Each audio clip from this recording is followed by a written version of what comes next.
Wall Street a bondi mercredi, le Dow Jones gagnant 400 points, tandis que le S&P 500 et le Nasdaq ont chacun progressé de plus de 1%.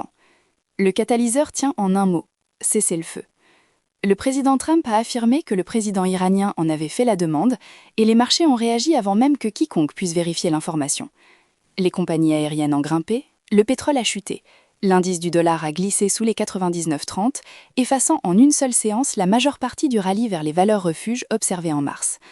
Mais voici l'élément que le rallye ne prend pas en compte. Trump a posé une condition. Le détroit d'Ormuz doit être ouvert et libre de tout obstacle avant le début des discussions. Un cinquième du pétrole mondial transite par cette voie navigable de 34 km.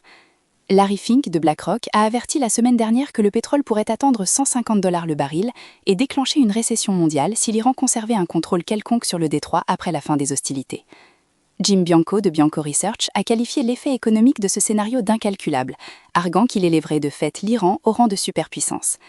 Signum Global Advisors a indiqué à ses clients qu'il était extrêmement improbable que Trump se retire sans réouvrir le détroit, citant les dommages pour l'économie américaine, le préjudice pour les alliés du Golfe Persique et un désavantage mondial comparatif.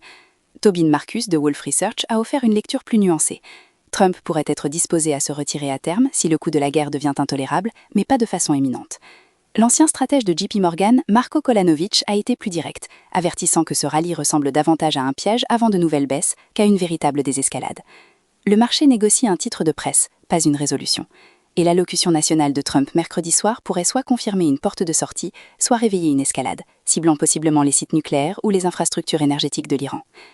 Tant que le détroit n'est pas physiquement réouvert, chaque rallye fondé sur des rumeurs de cessez-le-feu présente une vulnérabilité structurelle qu'une simple publication contradictoire sur Truth Social peut effacer du jour au lendemain.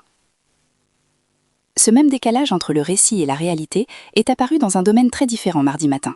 Les employés d'Oracle ont ouvert leur boîte de réception à 6 heures pour y trouver un email de licenciement de la part de la direction. Aucun appel d'un manager, aucune réunion RH.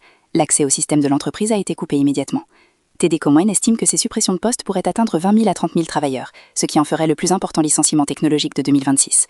La raison n'est pas une baisse des revenus. Oracle a appliqué un bond de 95% de son bénéfice net trimestre dernier à 6,13 milliards de dollars. La raison, c'est l'IA. TD Cowen prévoit que ces licenciements libéreront 8 à 10 milliards de dollars de flux de trésorerie pour financer la construction de centres de données d'un 156 milliards de dollars. Oracle a déjà contracté 58 milliards de dollars de nouvelles dettes en 2 mois et plusieurs banques américaines se seraient retirées du financement de ces projets. L'action est en baisse de plus de 25% depuis le début d'année. Sur Polymarket, le contrat explosion de la bulle IA est passé de 17% fin février à 22%. Un autre contrat donne une probabilité de 55% que le chômage américain atteigne 5% cette année contre 4,4% actuellement. Les analystes de TD Cowen ont prévu que la stratégie d'Oracle consistant à échanger des effectifs contre de la capacité de calcul pourrait devenir un modèle pour le secteur technologique.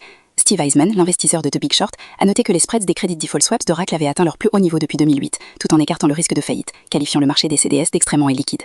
Le marché des licenciements, a-t-il sous-entendu, ne l'est pas.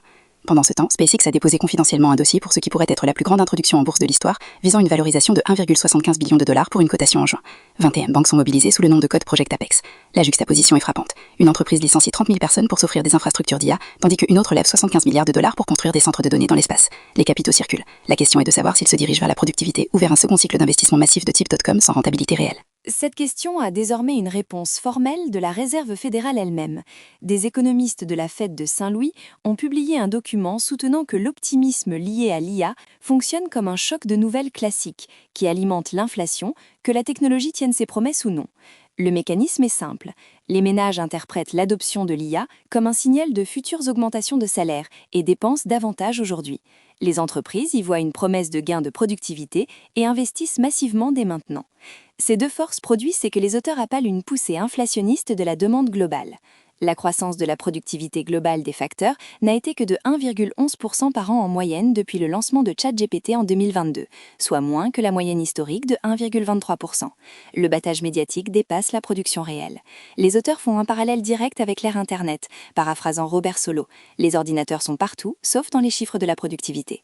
Les marchés réagissent déjà. Goldman Sachs note que les investisseurs attribuent désormais une probabilité de 45% à une hausse des taux par la Fed en 2026, contre seulement 12% avant la guerre en Iran.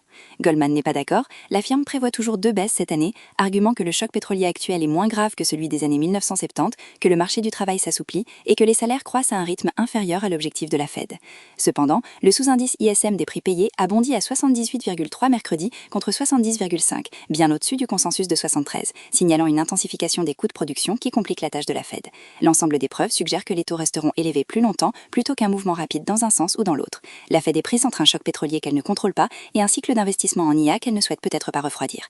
Si les chiffres de l'emploi de vendredi sont solides et que les pressions sur les prix de l'ISM persistent en avril, la probabilité d'une hausse des taux continuera de grimper. Les actions les plus dépendantes des capitaux bon marché, à savoir ces mêmes noms de l'infrastructure IA qui tirent ce cycle, seront les premières touchées. Si l'emploi déçoit et que la situation en Iran se stabilise réellement, la voie des 2 baisses tracée par l'Allemagne redeviendra plausible. Surveillez le seuil de 5% de chômage sur Polymarket et le rendement du trésor à 10 ans autour de 4,85%. Ce sont ces chiffres qui vous diront quel scénario l'emporte avant même que la Fed ne s'exprime.